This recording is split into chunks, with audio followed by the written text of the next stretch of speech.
राजस्थान के सवाई माधोपुर में भारी बारिश से जमीन का बड़ा हिस्सा धंस गया। इलाके में दहशत और अफरा तफरी का माहौल है। राजस्थान के दौसा जिले में लगातार बारिश, जनजीवन अस्त व्यस्त। कई इलाकों में पानी भरने से लोगों को घरों से निकलना मुश्किल हुआ। हालात पर प्रशासन की पैनी नजर। राजस्थान के सीकर जिले में मूसलाधार बारिश से सड़कों पर पानी भर गया।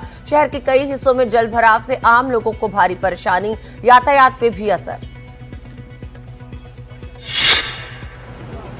राजस्थान की बूंदी में चंबल नदी का पानी रिहायशी इलाकों में घुसा। लगातार बारिश के बाद हालात बिगड़े, लोगों को सुरक्षित स्थानों पर जाने की अपील। हरियाणा के हिसार में बारिश का कहर, बाजारों गलियों में भरा पानी, जल भराव से लोगों को हुई भारी परेशानी।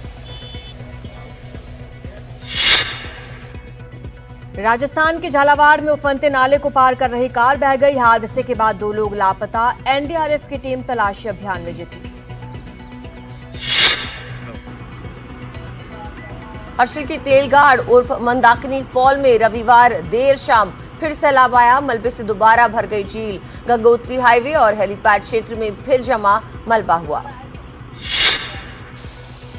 उत्तराखंड के 5 जिलों में भारी बारिश का ऑरेंज अलर्ट जारी। देहरादून, टिहरी, नैनीताल, उत्तरकाशी, बागेश्वर में मूसलाधार बारिश की चेतावनी। प्रशासन ने जारी की सतर्कता।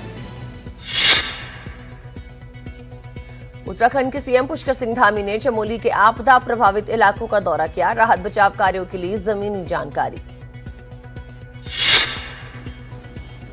जम्मू कश्मीर के कठुआ में सहार नदी के उफान से आधा दर्जन गांव को सड़क का संपर्क टूटा। पुराना सांबा कठुआ मार्ग कई जगह बह गया। रक्षा मंत्री राजनाथ सिंह ने जम्मू में राजभवन में अधिकारियों के साथ बैठक कर बाढ़ की स्थिति का जायजा लिया। बैठक में एलजी मनोज सिन्हा और केंद्रीय मंत्री जितेंद्र सिंह भी मौजूद रहे। हिमाचल प्रदेश में मानसून शुरू होने के बाद से अब तक 298 लोगों की जान गई। राज्य आपदा प्रबंधन प्राधिकरण ने ताजा रिपोर्ट में आंकड़े जारी किए। बारिश और भूस्खलन से जनजीवन अस्त व्यस्त। पंजाब के पठानकोट में भारी बारिश के बाद चक्की नदी में उफान। चक्की ब्रिज के पास प्रशासन ने रोका ट्रैफिक। पंजाब के होशियारपुर में भारी बारिश, कई गांव का संपर्क आपस में टूटा। नदी नाले उफान पर होने से लोगों को आने जाने में हो रही परेशानी। मध्य प्रदेश के मंडला में नर्मदा नदी खतरे के निशान के पार। जलस्तर को देखते हुए बांध के दरवाजे खोलने पड़े।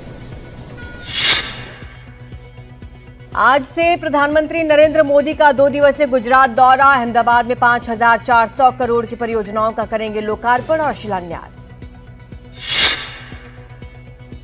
बिहार विधानसभा चुनाव में भारतीय जनता पार्टी और जेडीयू बराबर सीटों पर लड़ सकती है। वहीं चिराग पासवान की पार्टी को आधी सीटें देने पर सहमति बन सकती है।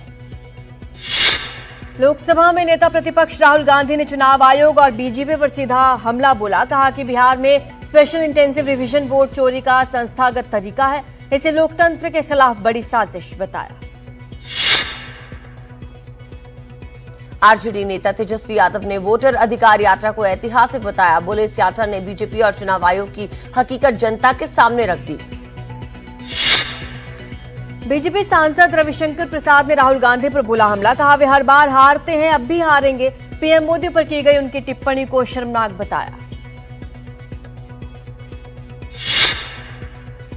राहुल गांधी के बयानों पर भारतीय जनता पार्टी ने पलटवार किया। प्रवक्ता प्रदीप भंडारी ने कहा राहुल गांधी लोकतांत्रिक संस्थाओं पर हमला कर देश विरोधी राजनीति कर रहे हैं। महाराष्ट्र के उप मुख्यमंत्री देवेंद्र फडणवीस ने विपक्ष पर हमला साधते हुए कहा हार को छिपाने के लिए विपक्ष वोट चोरी और साजिश जैसे बहाने बना रहा है। जब तक झूठ और अपमान की राजनीति बंद नहीं करेंगे, जीत दूर रहेगी। सपा प्रमुख अखिलेश यादव ने केंद्र सरकार पर विपक्ष को दबाने का आरोप लगाया। बोले प्रधानमंत्री और सीएम को अयोग्य ठहराने वाला कानून सिर्फ विपक्षी नेताओं को परेशान करने के लिए लाया गया। केंद्रीय मंत्री जेपी नड्डा ने प्रधानमंत्री सिटिवेनी राबुका से की मुलाकात। दोनों नेताओं के बीच आपसी सहयोग और विकास के मुद्दों पर चर्चा। दिल्ली की मुख्यमंत्री रेखा गुप्ता पर हमले के मामले में एक और गिरफ्तारी। हमलावर राजेश खेमजी का दोस्त तहसीन सैयद गिरफ्तार।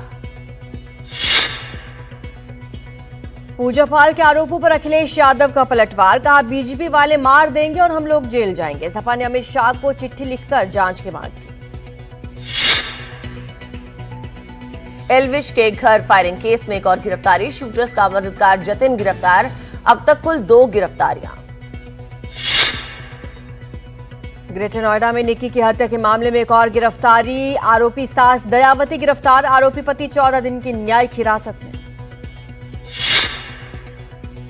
फिरोजाबाद के शिकोहाबाद रेलवे स्टेशन पे ट्रेन पकड़ते वक्त यात्री फिसलकर प्लेटफॉर्म और ट्रेन के बीच खिसकने लगा। मौके पे मौजूद आरपीएफ जवान ने बहादुरी दिखाते हुए खींचकर अपनी जान बचाई।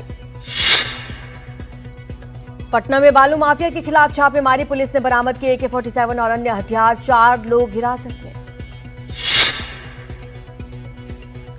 हजारीबाग में नक्सलियों ने कोयला खदान में हमला किया, कई मशीनों और गाड़ियों को आग लगा दी, मजदूरों को भी मारा। मुंबई के गोरगांव में फ्लैट में लगी आग, सोसाइटी की 11वीं मंजिल पर था फ्लैट, कड़ी मुशक्कत के बाद पाया गया काबू, किसी के घायल होने की खबर नहीं।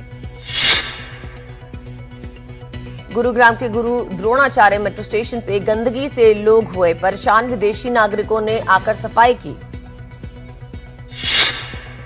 पटना पुलिस ने प्रतियोगी परीक्षा पास कराने के नाम पर करोड़ों की ठगी करने वाले गिरोह का भंडाफोड़ किया। रविवार देर शाम जक्कनपुर थाना क्षेत्र में छापेमारी। पटियाला के मुल्लापुर इलाके में सड़क पर पानी के तेज बहाव में फंसी थार, चेतावनी के बावजूद बहाव में ले जाई गई थार, जेसीबी की मदद से बचाया गया चालक। बाड़मेर के बागोड़ा रोड पर 2 ट्रकों की आमने सामने टक्कर के बाद दोनों ट्रकों में लगी भीषण आग, मौके पर पहुंची पुलिस, आग बुझाने की कोशिश की गई। पटना के राजभवन में मनाया गया ओणम उत्सव, केरल के परिधान में नजर आए राज्यपाल आरिफ मोहम्मद खान, केरल वासियों के साथ बांटी ओणम की शुभकामनाएं। कानपुर के अस्पताल में विकलांग बनकर आया शातिर चोर, डॉक्टर के एप्रोन से आईफोन किया गायब, पूरी वारदात सीसीटीवी में। गणेश चतुर्थी से पहले मुंबई में लाल बागचा राजा की पहली झलक सामने आई, श्रद्धालुओं में दिखा उत्साह का माहौल, पंडालों में तैयारियां जोरों पर। बिहार के नालंदा में बड़ा सड़क हादसा, तेज रफ्तार एसयूवी 20 फीट गहरे गड्ढे में गिरी, हादसे में 3 लोगों की मौत, एक गंभीर रूप से घायल। मध्य प्रदेश के गुना जिले के बाढ़ प्रभावित गांव पहुंचे केंद्रीय मंत्री ज्योतिरादित्य सिंधिया, हालात का जायजा लेने के लिए की ट्रैक्टर की सवारी।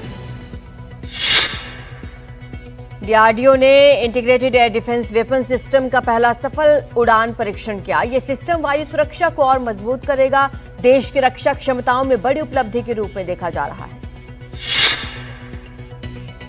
सीआईएसएफ अपनी मुख्य ऑपरेशंस यूनिट में पहली बार ऑल विमेन कमांडो टीम शामिल करने जा रही है। मध्य प्रदेश के बड़वाहा स्थित आरटीसी में महिलाओं की ट्रेनिंग शुरू। इसरो ने गगनयान मिशन के लिए पहला इंटीग्रेटेड एयर ड्रॉप टेस्ट पूरा किया, मानव अंतरिक्ष उड़ान कार्यक्रम की तैयारियों में अहम पड़ाव पार। भारत दौरे के लिए गए प्रधानमंत्री ने ज़ेलेंस्की को आमंत्रण दिया, भारतीय रुख की तारीफ करते हुए यूक्रेनी राजदूत ने कहा कि तारीख जल्द तय की जाएगी। पाकिस्तान के खैबर पख्तूनख्वा में बाढ़ ने मचाई तबाही, अब तक 335 लोगों की मौत, 356 लोग घायल, राहत बचाव कार्य जारी। गाजा में राहत सामग्री पहुंचाने का काम जारी, प्लेन से गाजा के ऊपर राहत सामग्री को ड्रॉप किया जा रहा है। भारतीय टीम के पूर्व कप्तान सौरव गांगुली को SA20 लीग की टीम प्रिटोरिया कैपिटल्स का नया हेड कोच नियुक्त किया गया। गांगुली अब नई जिम्मेदारी के साथ दक्षिण अफ्रीकी लीग के सीजन में नजर आएंगे।